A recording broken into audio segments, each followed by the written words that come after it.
Hello and welcome to the Naked Love podcast by Premier Gospel. Woo, woo, woo. We have been keeping it real all season, guys, talking about love, sex and relationships. And today is the final episode of the season. Oh, that's not good.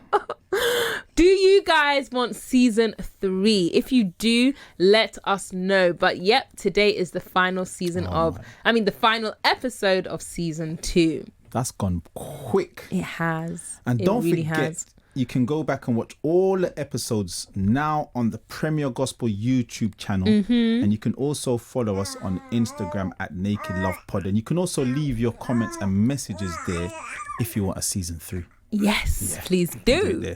And we've got one final dilemma coming up later, plus 2 wonderful guests who have got something in common with me that you can hear in the background now. But before that, though, for this last season, before we go into the Christmas break, as they do in soaps. That's what they do in soaps, and they have a Christmas break and stuff like that. Or that's true. End the season, and they leave it on a cliffhanger. Let's go and check out what's happening with Jade and Jason in NL Street. This week on NL Street. Oh, Jason, we're parents. Stating the obvious, Jade. I know. Yeah, our baby has been here for 3 weeks now, and it feels like it's the first time that, it's just been us and our babies. Actually, now just sinking in. Just look at him. True. True. And he's sleeping now, so let's have a little cuddle and a kiss. It's been ages since you've touched me. No, Jace, my mind is not there at all. I'm not saying we should have sex and all that. Just a little cuddle and a little caress. Just a little something. Jason, I just want to chill. I'm tired. I'm not asking you to jump up and cook dinner and run in a marathon, Yes, I know, but it's just a bit hard to explain, to be honest. Get off me, please. Fine. Look, Jace, my head just is not in that place right now. Plus, now is the perfect time for me to wash all those muslins, have a bath and start on that baby development book that I've been desperate to read since I was pregnant. It's not you, it's just where I'm at right now. But don't forget to put me on the list too. Whoa, what do you mean? Well, I need some attention too. Oh, come on, Jace. Fine. Anyway, let me go and run you a bath. Thank you, babe. Thank you. More from NL Street next week. Oh, so Jace and Jaden had a baby. That is so nice. And it's such a nice way to end this season of the podcast. But as usual, things are not always so cozy on NL Street. And it can be tough when you first have a baby. Like, genuinely, it can be really, really tough as it changes the relationship that you were once used to be honest. It's true. Newly married, how did you feel when you found out you were pregnant? How was that? What was that like for you? Well, it was interesting. We got married on the 24th of September, 2020. And I literally had one period. Okay. And the next one didn't come. You guys are busy, man. We were just doing things that married people do. Yeah, but at the same time, I wasn't expecting it. Do you know what I mean? I wasn't expecting it. I didn't, we hadn't really thought, okay, when we get married, let's have a baby straight away. We hadn't thought that. And, some people try for ages before they actually fall pregnant. So I had no idea that I was going to fall pregnant so soon. And I was actually shocked by it. And I was a bit scared. I was a bit nervous. I thought, I'm not ready to have a baby. My husband, on the other hand, was so happy. He was so excited by the news. And I think it was his happiness that helped me, be okay with it. And I think it did take some getting used to. I just thought, I'm not ready. You think you want the perfect house, you want this. Obviously, I've met my perfect man by God's grace, thank God. But I didn't have the perfect house or the perfect setting yet. So I was just feeling a bit worried at first. Are we going to be able to provide? Are we going to be able to give him everything we want? Yeah. So I was a bit nervous, I'm not going to lie. But my husband was over the moon, literally over the moon. I couldn't imagine. Because I've seen him with the baby. I've seen him. Yeah, bless him. And he's like, yeah. He loves him. This is my to boy. the bit. This is my boy. Literally. How about you, Theo? With your previous relationships prior to marriage, did you ever have? Did having children ever help the relationships? Because, you know, sometimes people feel like a relationship isn't working, so let me have a child with the person to save the relationship. Did it ever help? No. Okay. It didn't help. In fact, it made the relationship worse. Because you realise it's only because of the child while you're there. So you kind of feel trapped. Okay. You know, and you can see that in relationships. Some people are, they're together for a long period of time. They have a child young. It's like they're trying to save their marriage, and then the child reaches like 7, 8, and they're like, you know what, this isn't working. It's not working, and then they separate, and it's like, now you've left the child to be single parent where you could have just separated. Because sometimes I see it a lot of the times. You see them have children, and the child's like 18, 19, 20, and then they go back again to have another child, and it's like, yeah. And that relationship doesn't really work again because you're only having the child to try and save the relationship, because the relationship was only together because you had the child, and, you know, you're functioning around the child, taking him to doing this, doing that. And now the child's old and independent, gone off to uni or whatever. It's just you two looking at each other going, who are you? I don't know you. I've been together for 20 years, but I don't know you, because you didn't get that chance to get, because he wasn't really the person. Some people got married because they had a child. True. You know, Very because true. they wanted to do the right thing. And it was never meant to be. And is it always the right thing? No, it's not. The question. It depends if you're in a relationship. So, you know, so when we had a child, and it just didn't work. It wasn't going to work because it was only going to be for the child, and I felt trapped anyway. So I'm out. Yeah, I'm out. Got you. Yeah. So no. So if you're gonna have a child if you're gonna have a child to keep your relationship, you need to look at the relationship. You need to examine the relationship, because when the child's not around, you two still going to be together.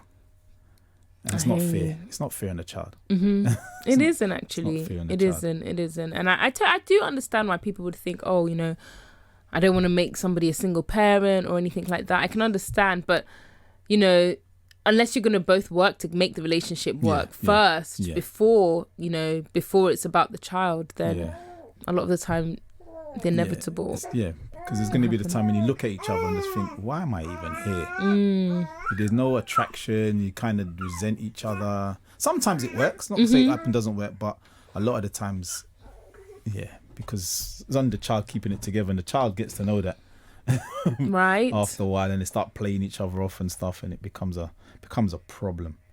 Wow. So So no. Well, you know, it's interesting because I think not just when a relationship happens, it's not just about whether, you know, both of you guys can keep your relationship. Sometimes one person feels more sidelined than the other. I know men a lot of the time feel like they've kind of been kicked to the curb.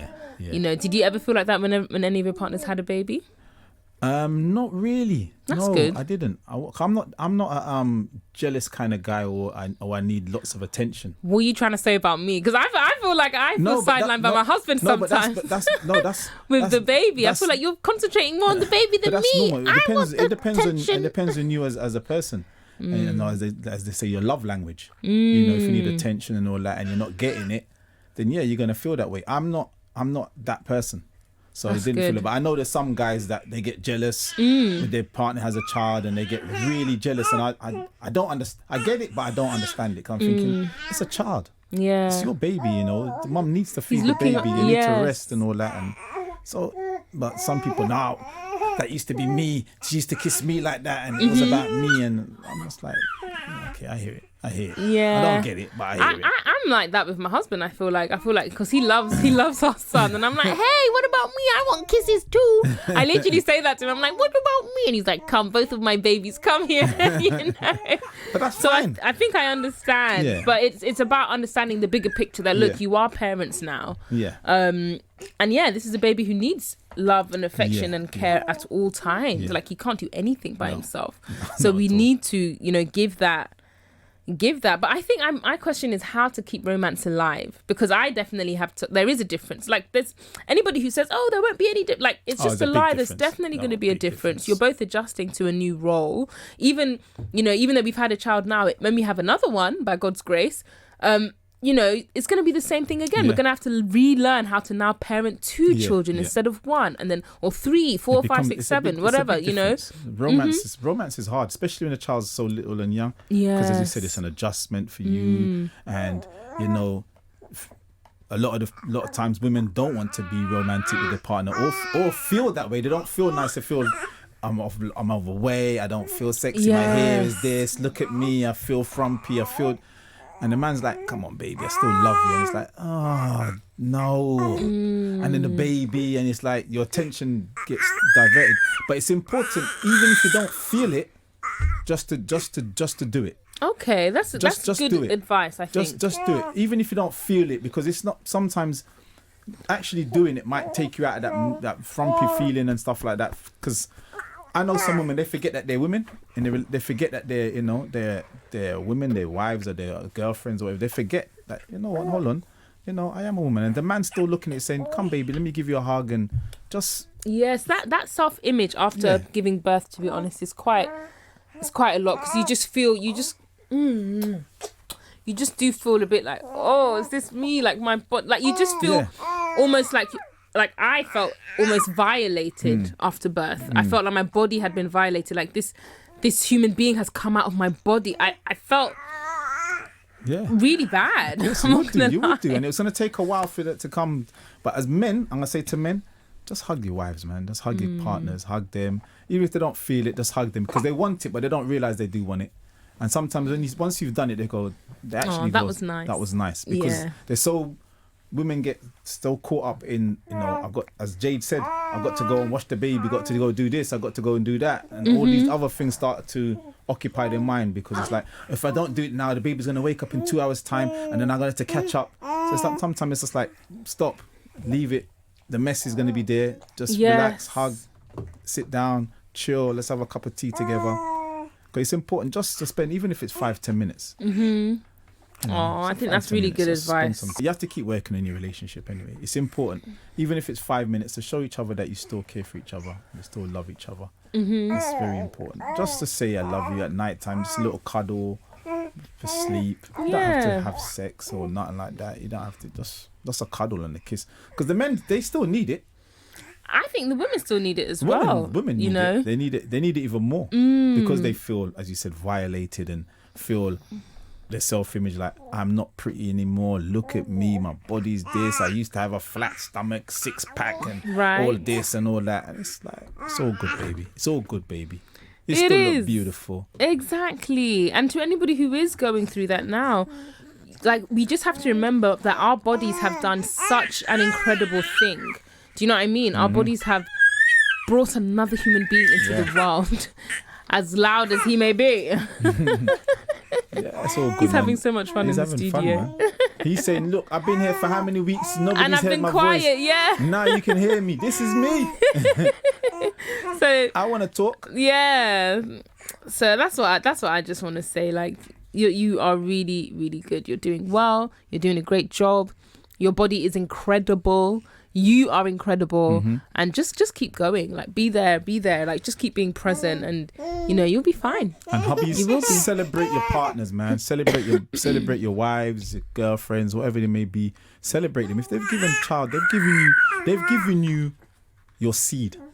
They've given you, kiss the belly, don't look at it and say, kiss the cesarean scar. Kiss it, man, if they've had a cesarean. They've done something, as you said, they've given life. Men, we can never appreciate that. We can appreciate, but we can't actually fully appreciate what their bodies have gone through for that time period.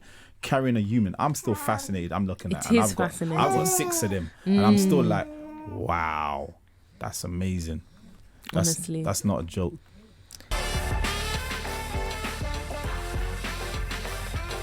Today on the Naked Love podcast, we are going to be talking about that transition from me, myself, and I to becoming new parents and everything that comes with it.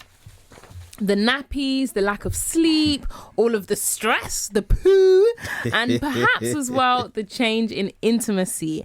I can definitely relate to it all, and we have guests who can as well. Theo?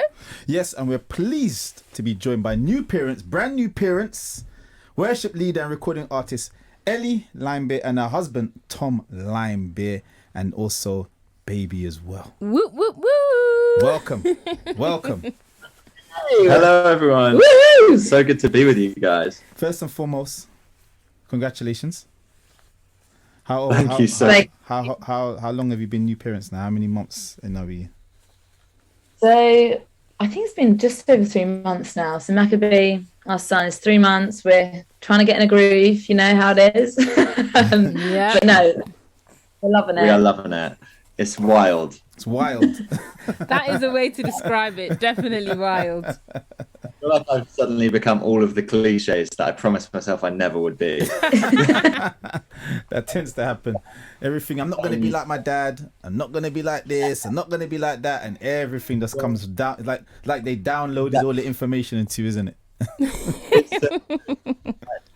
I'm the guy that's like strangers photos of my child, and before I was like, no one cares, and now I'm like, please look at this photo of my child. I understand. Same here. My phone gallery is full of photos, and you're just like, oh, look at this, look at that, and nobody else cares, but we care. We're like, he's the cutest.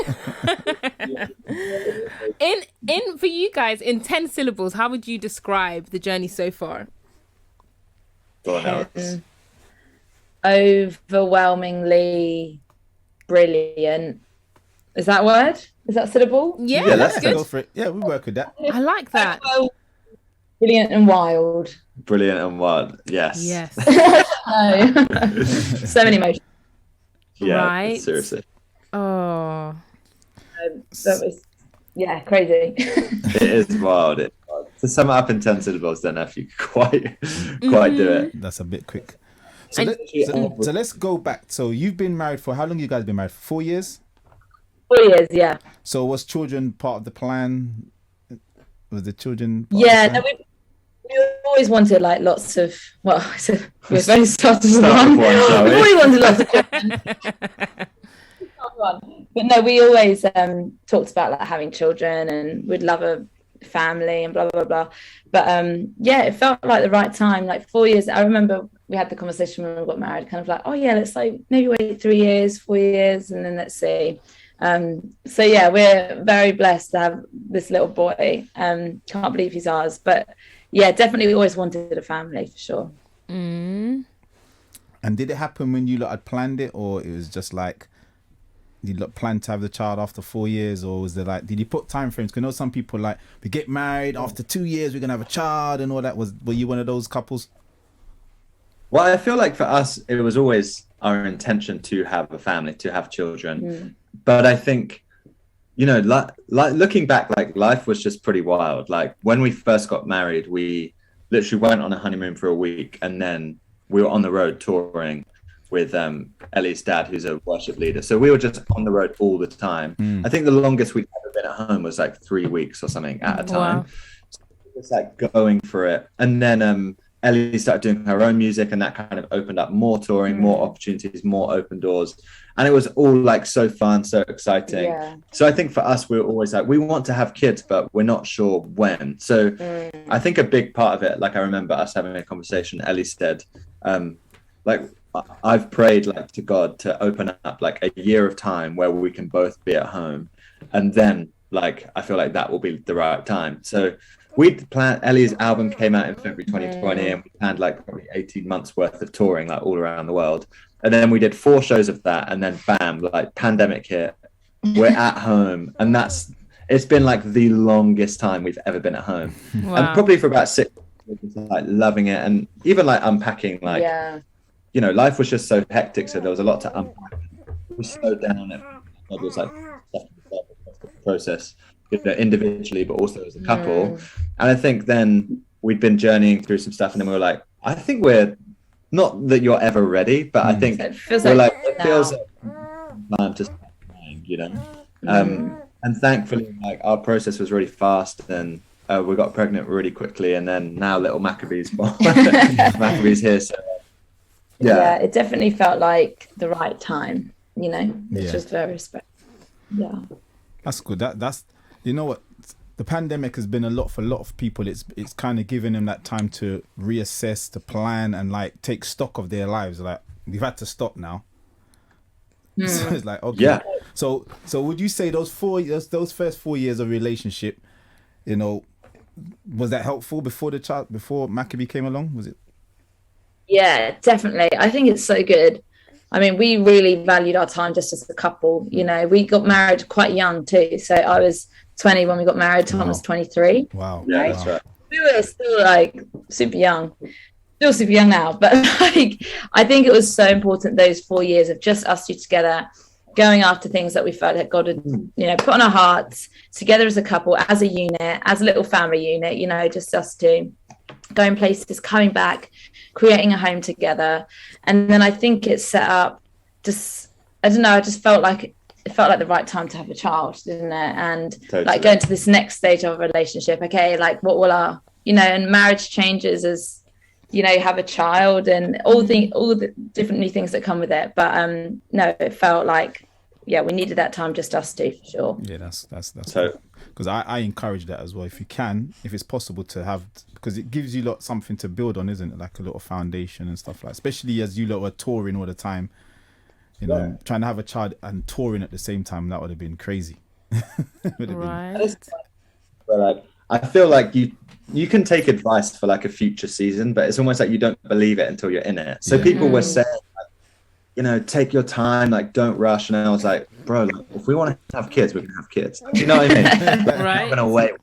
Now, retrospectively looking back, I just so value like the words that people and the advice that people gave us, the wisdom people gave us to say, hey, don't rush this season. Don't wish ahead. Like wait for, you know, the right time to go, the right time to press go on starting a family. I'm really grateful now looking back because we learned so much and we did so many fun things that have now become like values and culture like in our family that I feel like now we can begin to like pass that on to like our kids. You know what I mean? Like I feel like find out who we were as the Limebears before we brought someone into the world. And plus because you lot were still so young as well, so that gave you the time to grow up. Just to grow Totally. up. Kind of Exactly. young period. And how was it when you actually found out that you were pregnant? What did you, like, what was it like? I was like, oh my gosh. I remember it was like, I just gone on a walk with Dad and came back and I was like, maybe I should just let's just try and take a pregnancy test, you know, see what happens. Probably won't be, blah, blah. And I just got the double line. I was like, oh my gosh. Oh my so much excitement, wasn't there? And just I think at that time also we were still kind of in lockdown-esque time. So it was like we didn't tell our family for ages, probably like after that, like around Christmas time, which is the worst, hardest secret. Oh, wow. But no, it was wild. We couldn't believe it. Just very, very grateful. So grateful, yeah. Oh, thank God. And look at him now. He's just sat there. We're talking about you, little man. How lovely. And did you guys, so I know you said you chose to keep it to yourself initially. When did you guys, like how many months into the pregnancy did you decide to share? And was it stages? Did you share with your friends and family first and then the wider public, or? Crazy stuff. But yeah, we decided to tell Tom's family same day as my parents. It was just so brilliant. So many aunties. He's got so many aunties and uncles. Maccabees. And then we just told friends and different, and then told probably I don't know, we were like 16 weeks pregnant or something. Quite a bit of time after. Yeah, how long? I think it took a while. Did you say? Sorry, not 16 months. 16.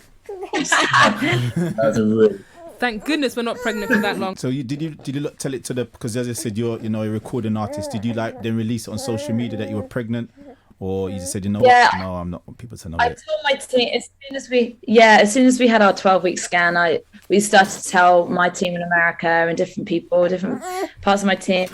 We were so excited, and also, just trying to work out logistically different things. And we couldn't fly anyway, which was kind of a blessing. We couldn't leave the country, so I didn't mean I could I didn't have to tour. I didn't have to. Yeah, you didn't have events. I didn't have any events booked in, so it was actually just like such a blessing that I could just be sick at home. Also, everyone else's news, like they're like our parents are becoming grandparents, our siblings becoming aunties and uncles. So like everyone, like it's changed for everyone. It quickly, it's changed for everyone, and everyone's got a then journey to process, and everyone's thinking about the pregnancy through the lens of how their life is going to change. And I think it was important to like have a bit of time where it was like us just processing, like, oh my goodness, like we're going to be parents, like what does this mean, like are we okay, like is this going to be all right? And even just like encourage each other, champion one another, and be like, you're going to be the best mom, or you're going to be a great dad, or like whatever.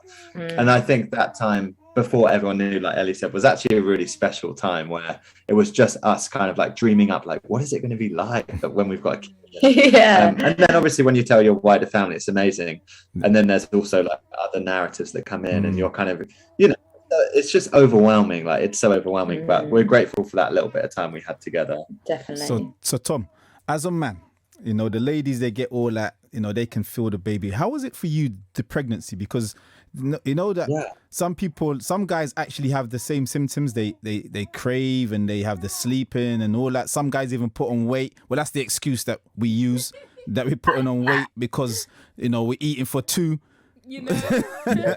So what was it like for you during the pregnancy, and, you know, watching your wife being sick in the morning and the changes, the physical changes? What was it like for you?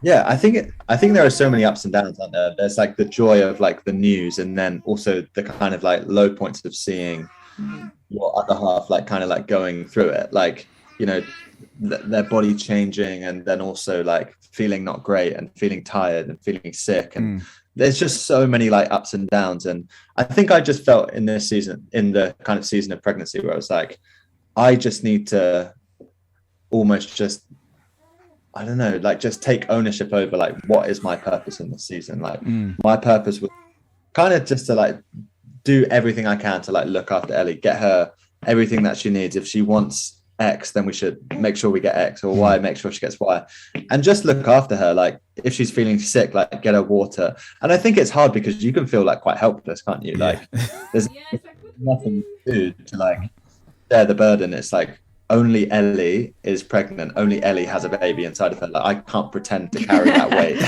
for her. So yeah, that would be so weird. I think it was hard.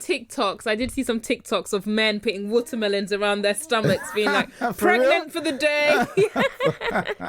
But you're right, it doesn't come close really. But that's amazing, and that's the best thing. I give that advice to all men. You know, like really be there for your partner whilst they're pregnant. Like, you know, I'm sure Ellie, you know, it's just your body's going through all these changes, you know. And how was it for you? Did you have any like symptoms, anything? Like it's just so great when your partner is able to support you through that. Yeah, no, definitely. I think the first when we found out we were pregnant, I was like fine for probably like 3 weeks, and then around 7 weeks I remember the tiredness really starting to kick in, and I would just nap all the time. And then I started feeling very sick, and then was very sick every day, and up until around 16 weeks. So it was like kind of day in, day out of just like, okay, I know tomorrow I'm gonna be sick, and just like preparing myself for that. But do you know what? I can't believe I'm saying this, but I am actually grateful for lockdown in that time, because I could literally be on my sofa every day and like go to the toilet if I need to, you know, and just be in my own space, and not have to think, oh, I've got to go out and see so and so and feel sick there. And it was actually a blessing that I had to be, you know, locked down. Yeah, totally. You know, crazy enough. But did you have any cravings? Oh yeah, I had weird cravings. I had give us an example. I really wanted Monster Munch, pickled onion Monster Munch. I love that. I love Monster Munch. I wanted strawberry jelly, red peppers. It was very random. And sometimes I would just eat a whole cucumber, like literally Tom would pick up this whole cucumber and I'd just shovel it down. So where is it from? I'm just like desperate for a cucumber. Khafi, did you have any cravings? I don't know. Did you have any cravings? I apart from wanted sweets? chips a lot. I Chips. wanted chips. Chips Okay. with burger sauce, very specifically. Chips and burger sauce. Like, that was my main craving. Like, it had to be. And there's only one chip shop near me who does burger sauce really well. Like, Does burger sauce yeah, really? literally. I didn't know there was a thing. I didn't go for the chips. I went for the burger sauce. I didn't know it was a So, thing. so I think burger sauce was more the craving. I think, yeah. One evening I said to Tom, I'm not being funny, but I think I just need a Shake Shack burger, like right now. Like, I need a Shake Shack burger. And so got through like 10:30 in the evening. I was like, this is all I want. Thank you. Good on you, Tom. You want a burger at 10:30? That's the dream. Like, can I have one too? Like, this is amazing. Was it 10:30 in the morning you're talking, or in the evening? In the evening. Oh, in the yeah. evening. No, I thought I evening. woke up in the morning, I want a Shake Shack burger. So you're the first grandchild in the family, right? On both yeah. sides, yeah? Yeah. Wow. So how's that? Which one is fussing the most over the baby? Which one's fussing the most? They're both doing it. How's your dad? I feel like every grandparent is fussing in a very different way. Yes. So Ellie's parents live quite close to us. Okay. So we see them, and then my parents live just outside of London. So they come down maybe once every, week or 2 weeks. And it's so beautiful to like see the different part of their character that no one else has seen before. No. Know your parents in a different way. And obviously like you then begin to maybe like appreciate them more, because you're like, oh, I had no idea you had that love for like me, like as a baby, or like, oh wow, it cost you so much to like, not financially, but just like the sacrifice to raise, more probably financially too. So it's just given, I think, both of us a new like found kind of gratitude and appreciation for our parents. But just beautiful, like what a gift to like give your parents to make them grandparents. Like I think it's, do you know what I mean? Like to give parents that gift. So they are loving it, lapping it up.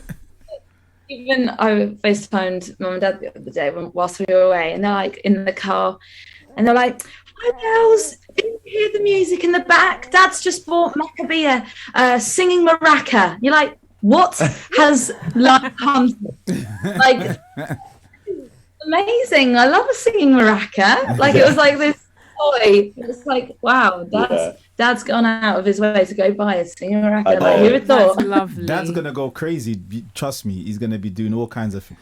And he gets older. You won't even see him. Maccabee be gone. Be gone. He'll be That's gone. right. He'll be knocking. Is Maccabee coming out today? Aww. So, did you guys have any like concerns about maybe not rivalry between grandparents, but perhaps which grandparent would see, Maccabee first, or whose clothes Maccabee would wear first? Was there anything like that at all? Because I know sometimes it can get quite heated in the grandparent department.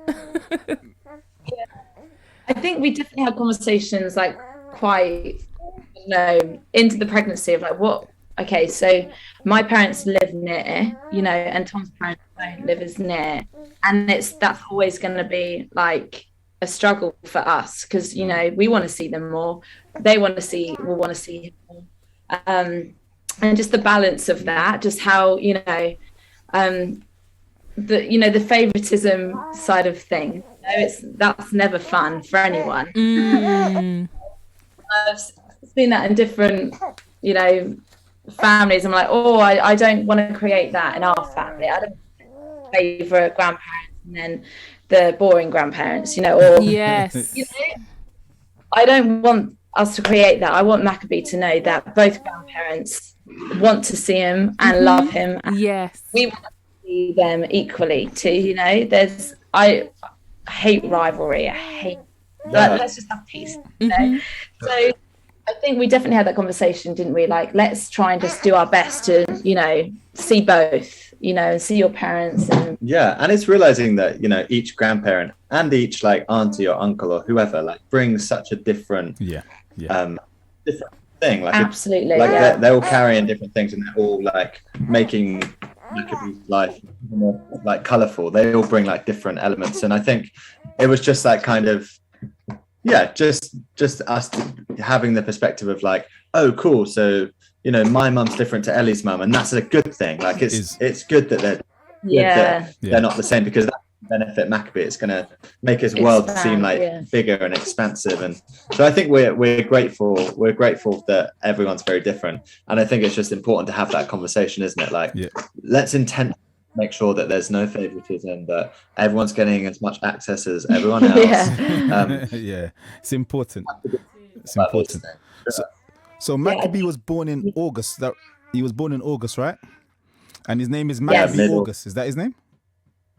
Maccabee August James. So was that intentional, or how did you go about choosing the name? Was that intentional to put August in there?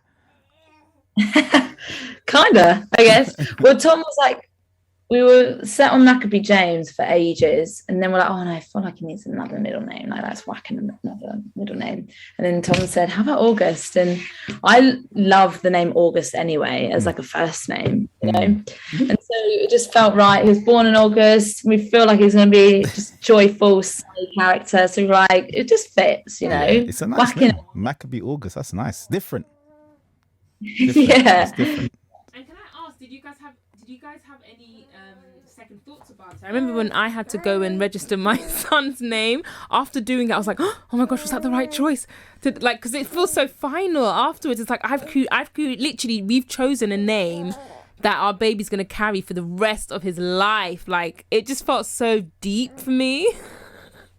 Yes, no, literally. I remember that. Do you remember? Like, okay, this is how you spell it, right? Do like, okay, MACCABEE. Is that right? Like, I think so. Yeah, because it's important, because how you spell it, that's how they're going to have to spell it, and then have to explain it. Why did they spell it that way? Well, that's my parents. I don't know. Ask my mum, ask my dad. It's their fault.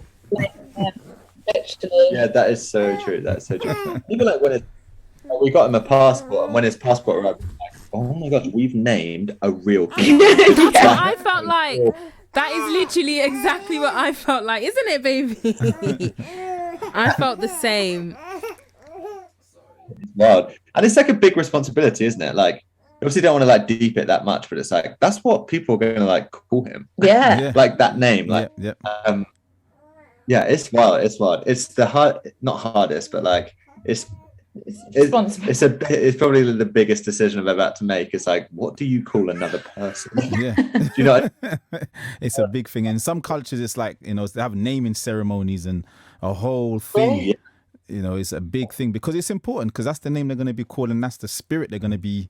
You know, every name has a spirit, they say. So you have to be important. Some parents just call their child anything, and it's like, why is my child acting like that? Do you know what his name means? Do you know what their name actually means? Wow. So, you know, it's important. So, yeah, you've done well. Maccabee. I like that name, Maccabee August. I like that. I like August as well. So, how is it going for you guys? How is it going? 4 months in, genuinely 4 months going in, sleepless nights. Is Maccabee sleeping at night? Is he, you know, waking up, doing whatever, making a mess? How is it? How's it going? Are you guys even sleeping? These are all great questions. No, do you know what? We're doing really well. We are absolutely loving it. You know, I didn't imagine it to be like having a baby would be like this beautiful, you know, but there's definitely been lots of challenges, and he's not sleeping through the night yet. He's still waking up quite a bit, and lots of feeding and etc. So it is relentless, you know. It is you're thinking about him all the time, and that's a new thing, you know. Both of us, we're just so aware of this little human who can't do anything for himself, you know. It's like sometimes we kind of joke, it's like, if we didn't change your nappy, you would literally be sitting in your poo for like ages. Like, we have to do that. We have to help you out and feed you and clean you, and which is beautiful and such a privilege. But it comes with challenges, and it is tiring, and it is, and like, even we were having conversation today even about like our marriage and how that's like shifted probably a little bit since having a child, and pros and cons, you know, of that, and how we can move forward in this. How do we still stay connected and be together, as well as raising up our son, you know? Yeah, that's a good question. What conclusion did you guys come to, or what have you guys thought about in that regard? I think it's more just like communicating, oh no, we do really want to just hang out us two sometimes, you know. It's like when he goes to sleep or whatever, and then there's always other stuff to do, isn't there? There's always like, oh, okay, I'll quickly do the dishwasher and I'm gonna quickly do the washing, and then I'll have a shower. If you can watch him, I'll have the shower, you know, that sort of thing. But I think it's like setting real time. It doesn't even have to be fancy, but just like, let's actually sit at the table together and have our meal and a glass of wine or something, you know, or just like enjoy eating together like that. We made that such a priority in our marriage before we had a baby. Like, we would sit down at our table every single night, have dinner, debrief, chat, what's on your mind, how are you doing, how can I help you tomorrow, what's this week. And then I think since having a baby, like after having a baby, I didn't want to sit on a stool, if I'm honest. I want to sit on a really sofa after having a baby. And so I think we've just got into the rhythm, you know, of just like sitting on our sofa, which isn't awful. And some families do that anyway. They have, you know, sofa dinners, whatever. But like, we actually really value our time chatting to one another at the table, like eating together. I think we're going to prioritize that more, and you can keep us accountable, guys. You can, I love it. Even me, you're giving me tips as well for me and my husband, you know. And you know, this is the Naked Love podcast. We're very, you know, open and honest. And I just want to ask, because a lot of women do struggle with sexual intimacy after giving birth. Yeah, no, definitely, it's a real thing, isn't it? And I think even just like myself, just I think I didn't realize how long like the post-birth sort of healing would take, you know. No one really talks about that as much as like the actual pregnancy. And I think I was just like, oh man, my body just is not ready for that, you know, for such a long time. And I think even just like how my body's changed, you know, how much I don't look like myself before I was pregnant, you know. My body's changed a lot, and I'm getting to grips with my own body and noticing different things about my body and how I feel in my body. And it's a learning thing, isn't it? And it's just loving your body, even though it's looks so different and it's stretched and it's still looks pregnant. So I think what helped us probably was just like talking about that and just talking about both sides and how we're both feeling, and just not to push it. I think like there's no point pushing it if you're not feeling, I don't know, like if like I was still healing for so long, I felt, you know, but we're just learning, and it's great to talk to other friends, you know. I think that's what's been amazing, is great to talk to other gals and other couples who, you know, have had babies and how it was for them after, and blah blah blah. I think it's so amazing to be vulnerable with each other, and find connection over that, and realize, oh, you found that tough too. Okay, not just me and not just us or not just you, you know. That's what helped. Yeah, for sure. That's amazing. I would 100% agree with that. Talking about it really helps, and you feel like you're not alone. Do you know what I mean? And as a man, Tom, did you ever feel sidelined at all? No, I didn't think so. I think because like we tried to just keep like an open line, like an open table, like with each other. So it was always something that I felt like if either of us it's with any concerns, whether it be parenting or intimacy or whatever, like there's so much change. I think for us, it was just so important to have open lines of communication to one another. And then also just have a couple of like close friends around you that can speak to stuff, or even just reassure you, like not even give advice, but just to let you know that you're not like on your own, or you're not abnormal. Like I think we've just learned there's no such thing as normal. Do you know what I mean? Everyone's pregnancy journey is so different. Everyone's first few months is so different. And if anything, I think it's just so important to get to that place and just be like, you know what, it's okay. And let's keep talking about it. Let's stay close to one another, stay close to the Lord, stay close to our friends. And I think that's how we kind of like, I guess, have begun to like manage all the kind of different changes that are going on. You know, as you're saying about the friends and stuff, what about church? How was it like the church? Are the church very supportive? Do they, you know, because I know becoming a parent, they don't really talk about it in church. They say get married, have children, and they kind of just like leave you on your own. There isn't no guidance or classes or anything. They teach you everything else, but they don't teach you about being a parent. Yeah, I think our church family have been so amazing. Like I remember we had a baby shower like pre one of the lockdowns or something like that. I don't know, at some point before he was born. I remember Ellie talking about, like, really speaking from her heart about how it really like takes a village. And for us, our village is family, friends, and church. Do you know what I mean? Like that's such a pillar in our lives. And I think we just let our church family know that we want you to be like on the front foot. Like we want you to like speak into Maccabee's life, speak into our lives as parents. We want you to lift our eyes, call us higher. And I think we went into it with that mindset. So therefore we kind of, I don't know, gave people permission to like be invested and be involved.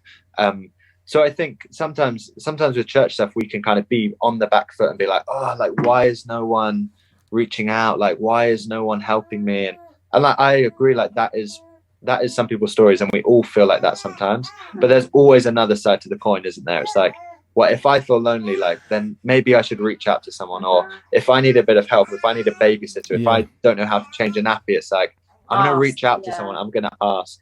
But that takes boldness and that takes bravery. And I would just encourage people to, just reach out, because I think church, like your church family wants to be with you, but a lot of the time, do you know what I mean? We push them aside, you know, like saying, oh, they're going to think we're silly. We're not going to think, oh, they expect us to this, but you're young, you don't know. So it's always good to ask for help. The thing I love about church is that there is so many ages, you know, within a church community. And I am so grateful for the older women that I can call friends in church who have had children, or who are even grandparents now, or great grandparents, and to speak to them and to not, I think just being open-minded and not coming with, like, I know it all. Like I know how to parent my child. Like, don't you tell me how to, but actually be like, hey, what would you do in this situation? Or I'm struggling with this. How did you find that? And it's like, oh my goodness, we've got so much to learn, and none of us know all of it. None of us know how to parent perfectly. You know, we can ask the Lord for guidance. We can ask for the Holy Spirit. We can ask for older peers and older women and men, and who've been through it, who've been through those seasons of life. And I think we need to come as teachable, I think, and rather than like, oh, don't tell me what to do, but actually important. You know, help me here, I need your help, or you've got some wisdom, I'm sure, you know. So totally. I think that's what I've learned too, is just to to not act like just humble yourself. A lot of people don't. Go on, Khafi. Okay, maybe I'm one of those people. Because at times though, did you ever feel like you were getting told the same thing over and over again? And was that ever 100%. At all annoying, or? Yeah, totally. Oh, totally. There'd be things I'd be like, oh my gosh, you've told me that last time. Yeah, and you can like receive advice and not do it. Do you know what I mean? And sometimes people's advice just grinds you, and that's just part of being like human, that isn't it? Like, because you want to take advice, but you also want to find your own way. It's like, hey, this is how I change a nappy. No one's going to tell me to do it differently. Yeah. Do you know what I mean? Yeah. So for me, even the early days, like I didn't want to change nappies in front of anyone, because I felt kind of insecure. I was like, oh, like, am I doing it wrong? Am I doing it right? But there's a time, isn't there? There's a time for everything. So there's a time to take advice, and there's a time sometimes to speak it, man. Speak it, man. Yeah. Go on, Solomon. I think you've got to discern things, don't you? You just got to discern things. Is that really helpful, or is that not? You know? It's so true. And does it work for me? And does it work for me? Totally. You have to be comfortable with that. And it's just also being aware that I think particularly with parenting, like there is definitely a thing where sometimes people can always project their own experience onto you as a parent. So I think I found as like the guy, particularly in the pregnancy early days kind of phase of Maccabee being born, there were a few guys that I'm not really close to, but like a few guys would be like, oh, you know, you're gonna feel useless, you're gonna feel this, you're gonna feel that.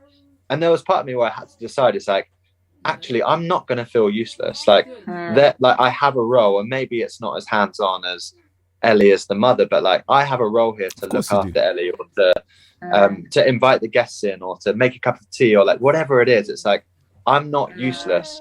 And I think sometimes people can project that onto both, you know, new mums and new dads. And I think it's so important to shake that off, and also listen, because there is wisdom in some stories of negative experience or stuff like that. But just don't take everything on Yes. board. Like the gift of discernment is undervalued, especially as a parent. Yeah. Amen. Before we go, are you going to be? And because you're coming from a touring background, you like to tour and stuff like that. You recently went to America. So how was that? Did you bring Maccabee with you, or did you? Yes. Yeah, we took him. You just starting him from young, getting him from young. Yeah, just Start them young. Yeah. Aww. Yeah. And how was that like? What was that like? Do you know what? Surprisingly, actually, really good. Like I think because at this age they just sleep a lot anyway. Yeah. And I don't know, we did about 5 flights total in the 2 weeks, and you just get into a rhythm, I think, don't you? Just trying to help each other out. Have you got this? Can you take this bag whilst I hold him? And do you want to put the carrier on? And I don't know, you just talk, constantly going back and forth. But and also there was some times when he would be crying and on the plane, and Tom would remind me and reassure me, like, Els, look around the plane. Everyone's got like headphones on and watching films. Like, no one actually cares, you know. And that was actually kind of helpful. Where it's like, oh yeah, it's fine. Fine to cry a little bit. Yeah. But no, it was a successful trip, and it made us feel like, oh, we could do that again. Yeah, totally. I think just every trip's going to be so different. Like as he grows up, like right now he's so young, he'll sleep for hours at a time on the plane. But you know, there'll be a time where he's crawling around, and a 12-hour flight is the worst thing you could ever do. So I think we're just ready though. Like we're ready for the challenge, and you know what? Right now it feels like the right thing. It feels like there's a grace on us as a family to travel and continue to tour. But you know, if that grace lifts, like we're ready to like do whatever the Lord says. Like we want to be obedient to Him. So if that grace lifts and we're called to be at home and just serve locally, then that's it, and that's great, and that's a win for us. So I feel like the only non-negotiable is like family. Do you know what I mean? It's like we're going to put our family first. That's non-negotiable. Amen. But everything else, you know, the touring or the artistry, or for me, the things that I'm passionate about, it's like that's all on the altar. We're going to let it at Jesus' feet, and if there's a grace on it, we'll go. If not, we'll stay put. We're all good. Like no stress. Do you know what I mean? So at the moment we're touring, but ask us in a few months, and we might not be. I love that. And you know, I think that's so key what you said. Sorry about my little one.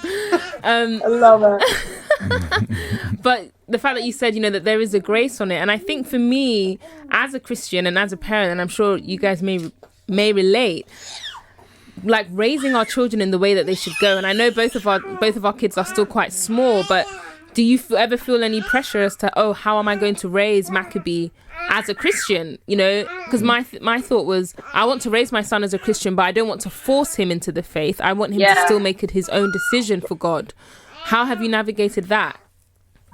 Yeah, no, it's so real, isn't it? And it's such a, like, I remember, I don't know, hearing my mum doing seminars and things growing up, and people would ask her, like, how have you raised your children to be Christians, and how have you like to love God? And you know, people would ask my parents, you know, how have you raised a family that loves? And it's like, oh gosh, it's us raising a child, and how are we going to do this? You know, what is the wisdom?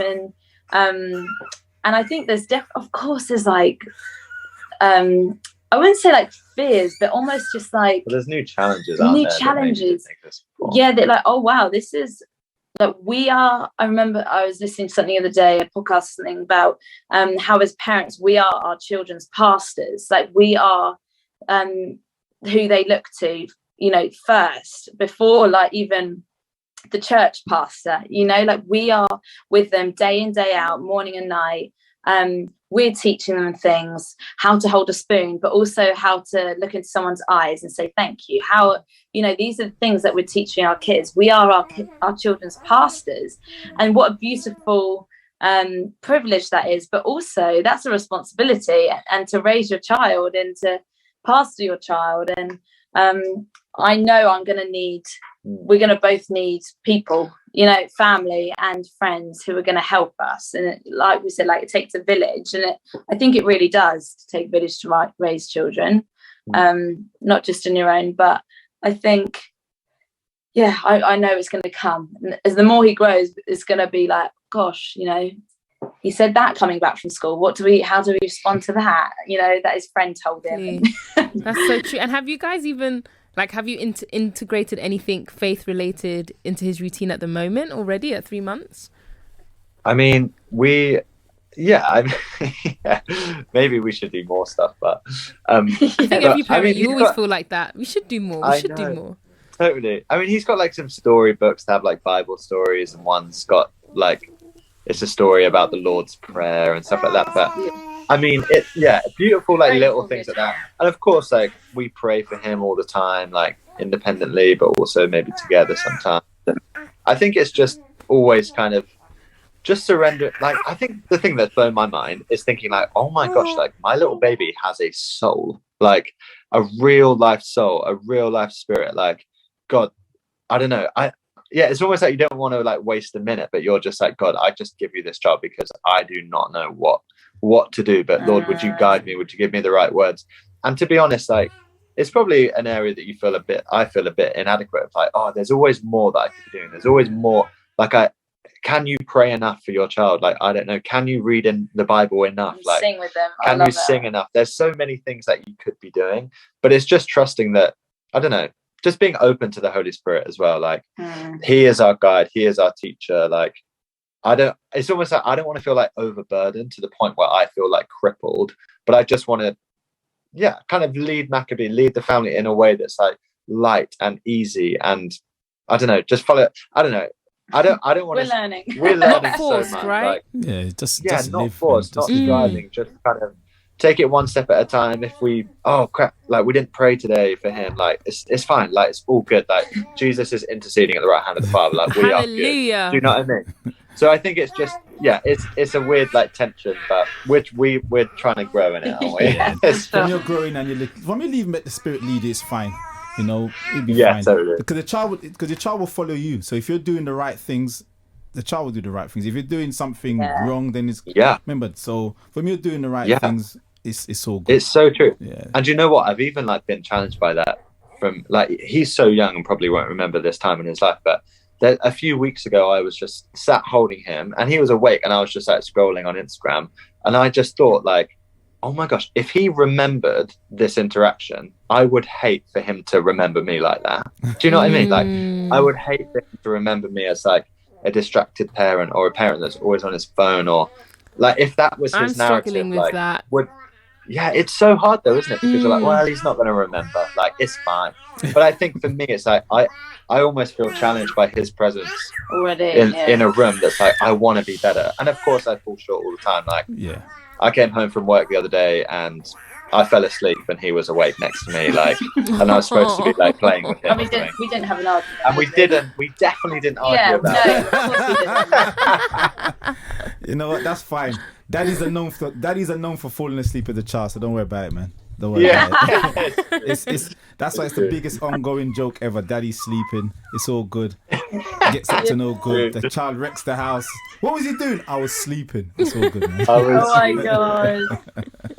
I love that. But Ellie and Tom, thank you. And Maccabee, thank you very much. Maccabee. How can people follow you guys? Thank you for having us. Can you give us the social media handles? Yes, mine is ELLE_Limebear. And mine's Lemon Limebear. It's so bad. Lemon Limebear. There you have it. Your surname, it's great. I love it. I love it. Oh, guys, thank you for having us. No, thank you so much, guys. No, thank you. Thank You you are for so being so open and welcome. honest and coming on. That's been a blessing, man. Thank you. No, we love May it all it. go Thank well. you, guys. Amen. Maccabee Yes. can grow up so to be much. well and have a beautiful voice like his granddad as well. So yeah. Amen. Oh, so much love to you guys. Bless you God guys. Thank We'll see you. you bless soon. you. Ciao. God bless you. Bye. Bye. Thank you so much, Ellie and Tommy Limebear there. That was beautiful. That was very, very, very good. That was nice to see them in action as well. We did with little Maccabee August in there as well, doing his thing. But don't forget, this is the Naked Love Podcast. So don't forget to send your dilemmas to us at the Naked Love Podcast at premier.org.uk, or you can also DM us on Instagram at the Naked Love Pod. So either way, send your dilemmas and also send your comments about this season, what you've enjoyed, what you haven't enjoyed, and all the different things. And also, do you want season 3? You really like a season 3 of the Naked Love Pod? What do you mean, if you want? I hope you want it. If you do, let us know. So let's see what's going on here in this dilemma. It says, Dear Auntie Khafi and Uncle Theo, I've really enjoyed this season of the... Oh, thank you very much. I'll read that again now. I take that back if you want a season.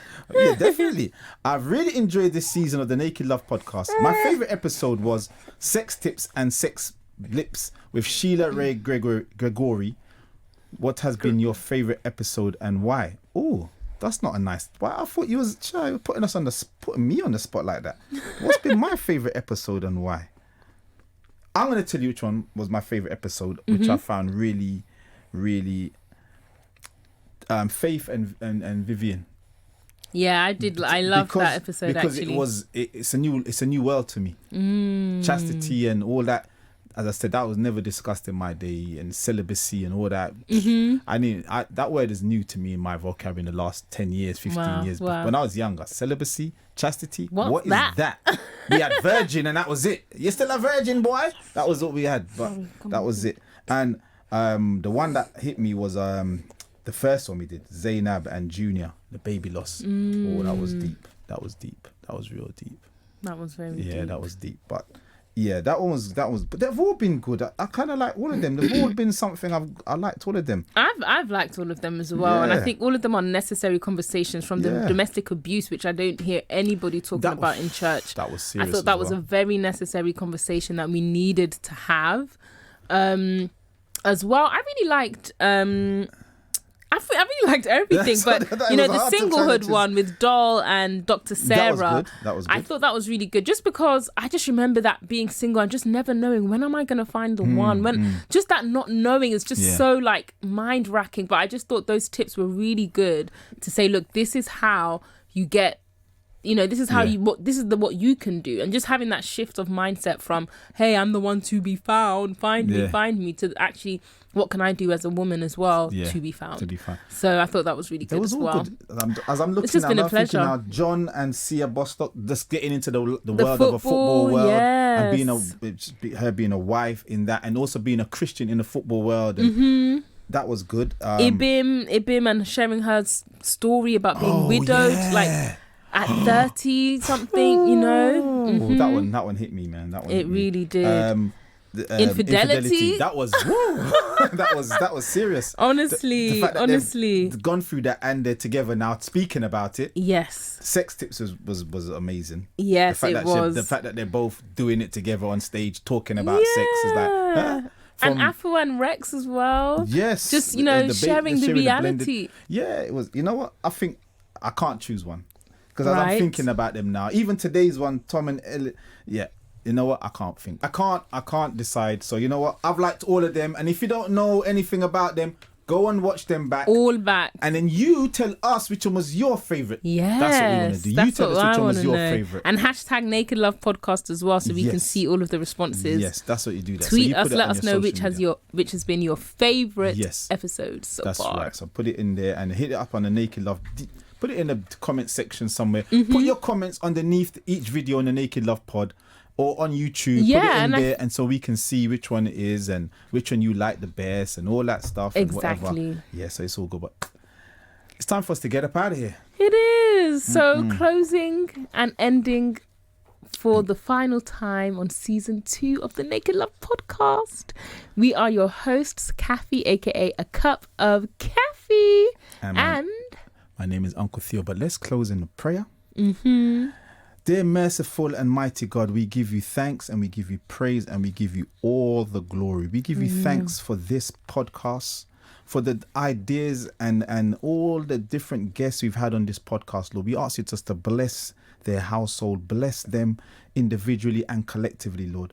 We ask you, Lord, to bless each and every person that listens to this podcast, who has listened and will listen in the future, Lord. May they be blessed and uplifted by what we've discussed, Lord. And when we go on to do season 3, 4, 5, 6, Lord, we ask you that your will shall be done, Lord. And we continue to discuss these topics that are not discussed in your house, Lord. And that should be discussed because, Lord, you are the author and of everything that's happening on this earth, Lord. So we ask you, Lord, that we continue to be relevant and we continue to be connected to what's going on. We bless the producer Nad, we bless Cassie as they work behind the scene, and also bless Khafi and her family and her young family, Lord, that they continue to grow and be blessed, and the baby continues to be a strong baby and continue to sing and make noises for the Lord. Hallelujah. Lord, we just ask you just to bless us both, Lord, as we continue to do your work and do your will. So whatever we do onwards, Lord, may it be to the testament and to the glory of your name. In your name of Jesus, we give you thanks. Amen. Amen. Amen and amen. Amen and amen. And don't forget, if you love gospel music, tune into Premier Gospel this Sunday evening at 9 p.m. to hear this podcast mix with some great gospel tunes. So tell a friend to tell a friend and go on and tell another friend. We out. Bye, guys. Ciao. Don't forget to rate, review, and subscribe to all the different channels. We up out of here. Yes, that's us. Naked Love Podcast. Season 2. We are out. We out. Pshoo!